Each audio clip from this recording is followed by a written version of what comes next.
Hello, it's October, mid-October-ish. I think it's, I don't know, 16th or something. This is a vlog and it's about one or two different things. One of them is this. Here's my Guild acoustic guitar, which I really like. Great guitar. Here is an effects pedal, the Analog Man Prince of Tone. What's the connection between these two things? There should be none.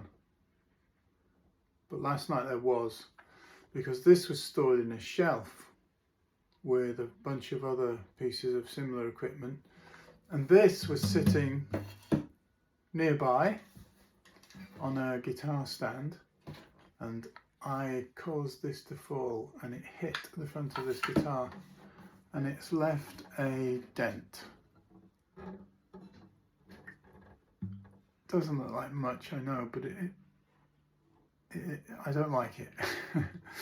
So I'm going to attempt to steam that dent out using a soldering iron and a damp rag, and I will film that and show you how it goes. And then in the end I'll probably end up drop filling it with cyanoacrylate glue, super glue, and then using a razor blade to scrape it flat to blend in with the lacquer finish.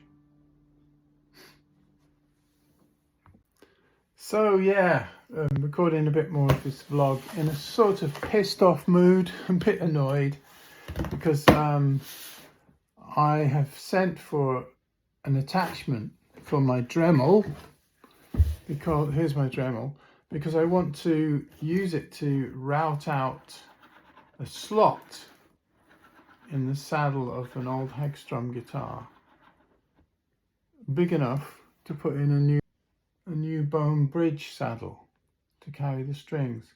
So I thought, okay, I'll just check that I have got various sizes of routers in the Dremmel kit, and it turns out there isn't one single router. It's a load of old stupid things, engravers and things like that.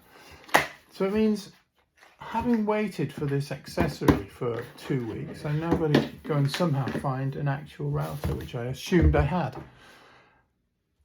Joy, joy, joy. Anyway, here's the unboxing of this accessory, which I already started doing. Then I remembered that I should film it.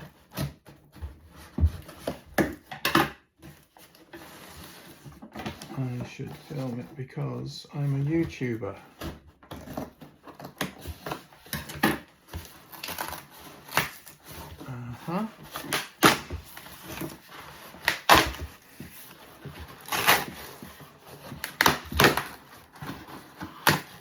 So there's no way that by hand I could possibly hope to cut a neat straight slot with a flat bottom. So I need this jig, and this will, I can clamp this jig to the top of the guitar. This will let me do that, God willing, inshallah. So you have to build this base gizmo, which in the end will allow you to slide along these rods in an absolutely straight line with the machine. Essentially you're assembling a miniature router. It looks very much like my Black & Decker router, but smaller. Okay, so I'm in a much better mood now. I've just cycled to a local branch of a hardware chain called Clas Ohlsson, and they have all the Dremmel router sizes and styles that you would need for a basic job like cutting a bridge saddle slot. And I was thinking on the way, where was that icy truculent anger coming from, which you just saw at the beginning of this vlog. And the truth is, I had been watching just before that John Rogers, a wonderful Englishman who does walks, and he'd been attempting to walk the New River from Hertfordshire into London, I think 30 odd miles. and he was frustrated continually by footpath closures and towpath closures by Thames Water, the authority that looks after all the waterways associated with the Thames. And he was suppressing his anger, and I was feeling pissed off on his behalf, and it leaked over into my vlog, which I started to record immediately afterwards. So yeah, I now have a plunge router set up, made from my Dremmel. I have the right kind of tools. So now what I need to do is get down to my workshop and set this up on the guitar, decide exactly how I'm going to increase the width of the slot. It has a bridge saddle slot now, but all it's occupying it now is a piece of fret wire, and it's rubbish. It's not high enough, it's not wide enough. So that will be the subject of a YouTube video of its own on Hagstrom guitar restoration. Well, you know what? Now I come to look at this, preparing to cut a wider groove for a new bridge saddle. I mean, look at the size of my finger there. I realise there is not enough wood, not enough what Americans would call real estate. There just isn't. If I cut a wider groove there, the bridge saddle is going to be too close to the bridge pins on one side and too close to the front edge of the wood here, and it's going to split. That's the bad news. The good news is I have a second-hand Martin style bridge, which has the same bridge pin spacing, and it already has a groove, of course. So I think the plan is I will take this off with heat and the old scraper palette knife thing, and glue this on with the clamps which I have, and we'll go from there.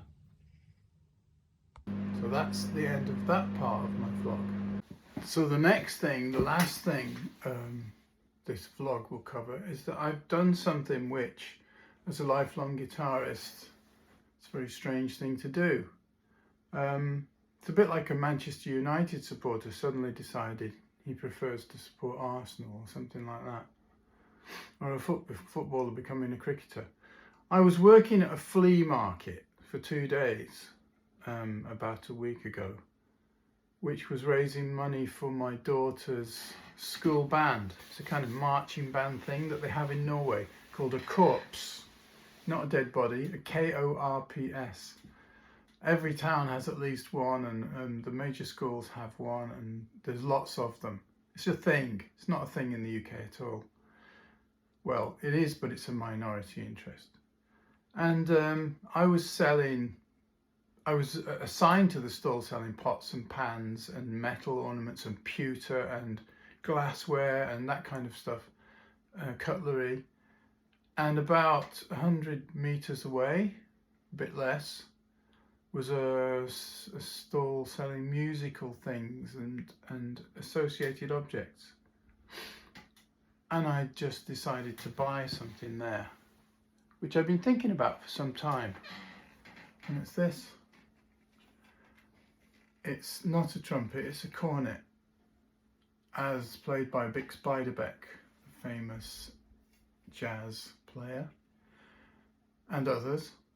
And it's a whole new world. I've owned this now for 5 days, I think. I bought the mute separately. We have a local shop that deals in kind of brass instruments and woodwind. And I'd had absolutely no clue how to play this. So I'm starting from scratch using the internet as my source of information. And it's a world of difference.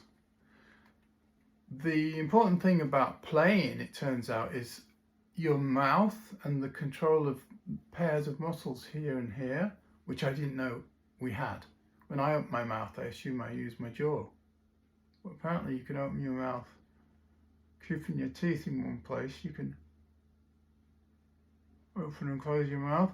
Well, to play the trumpet, you have to keep the corners closed and open the middle without opening your jaw, keeping your lips in contact with your teeth.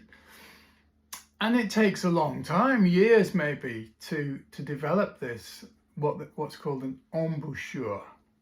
So I'm never going to be a great trumpet player, but what I want is some trumpet sounds on some of my jazz-oriented YouTube music, Patreon music. And so I'm going to learn well enough to play a few notes for a kind of effect. And also, this is old. This is 50 plus years old. And although it's in although it's in working order, it was filthy, a kind of darkish grey when I bought it. So I've cleaned it up. I've taken the valves apart, oiled them with the correct oil. The slides, who knew? Trumpets have slides.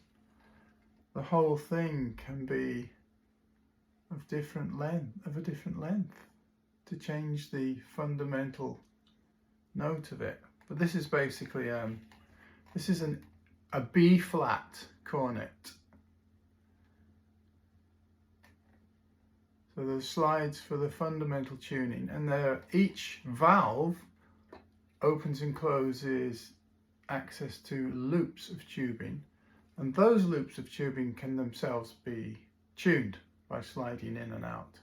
Oh, there's so much to it, so much to it. Yeah, but the embouchure, just getting the basic note. The instrument itself kind of looks after the tone that you're going to get once you can make a good sound.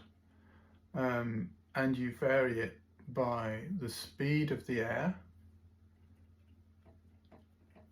and lots of other things. So I'm learning. Weird thing for guitarists to do. You know, Rory Gallagher played the saxophone, all unsuspected to most of his fans. So yeah, I will keep you posted. I won't even make a sound on it because it'd probably be too embarrassing. Okay, I'm going to try.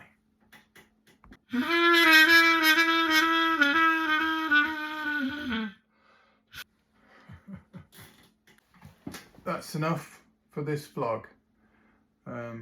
Moving towards the end of October. Thanks for watching. Bye.